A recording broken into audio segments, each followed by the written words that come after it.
Hey Mark, this is Wes. Nicole and I had a chance to go through your video, and so I just wanted to give you some critiques, some tips, help you out.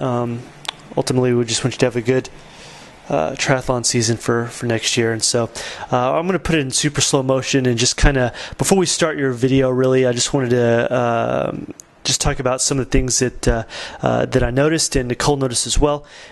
The first one is just your timing of your stroke. We want you to have a nice, smooth rhythm with your timing.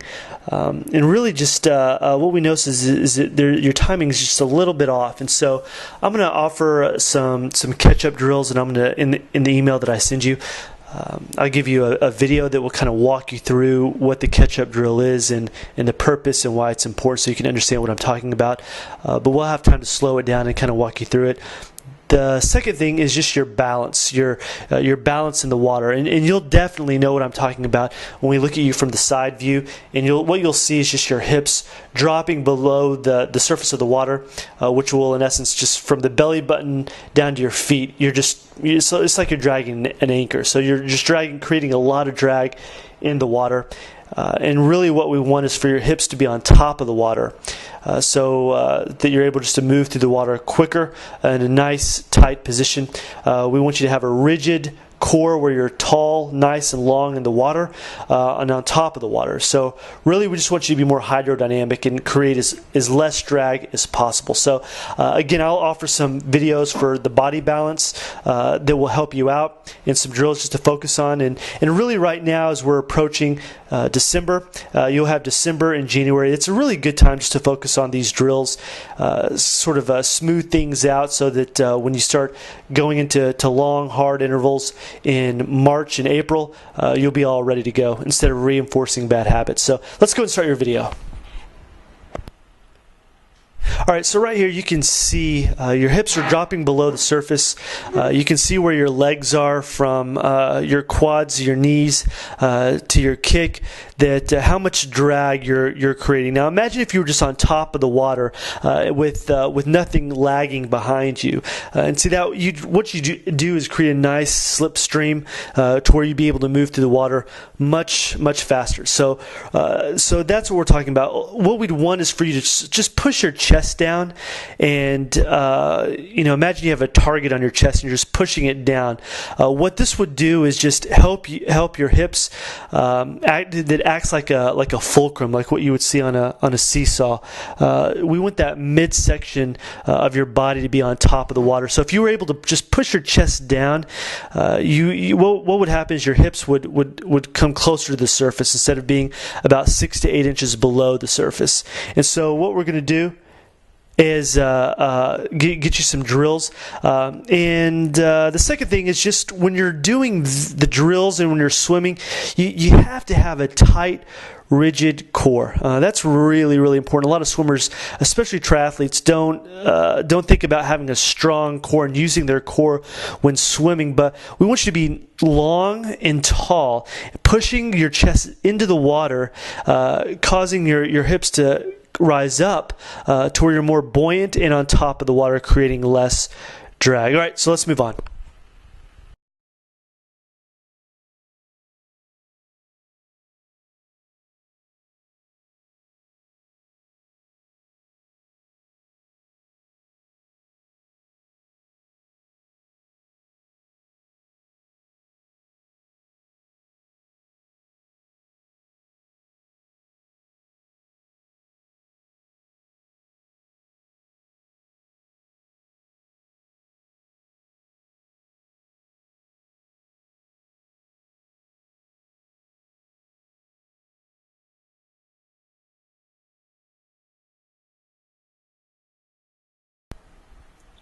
All right, so here we are. Your left hand is entering into the water. Now, I want you to, let's look as you go through the first phase, which is the catch, the pull.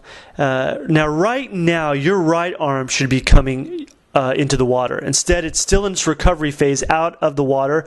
Let's see when this right arm comes in. Let's see, it's coming. Right now, it starts to break the surface. Now, look where your left hand is. So it's already pointed straight down, and so that's what I mean by timing.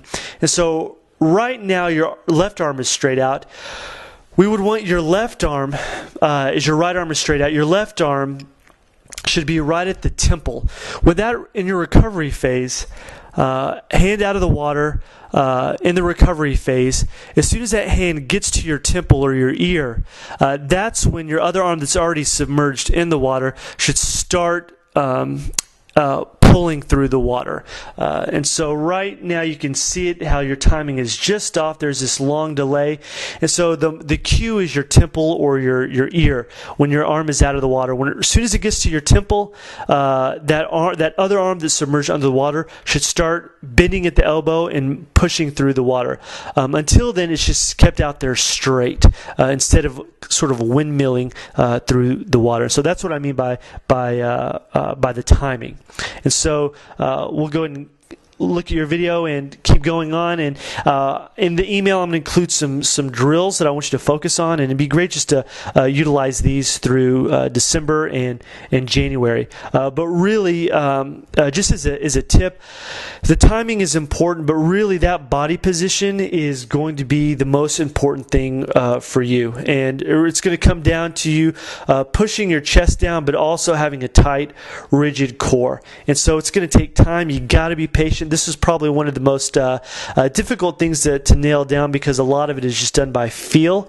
And so really be patient, and I'm going to include plenty of drills to keep you busy. And if you have any questions, don't hesitate to email me and let me know. All right, Mark, take care.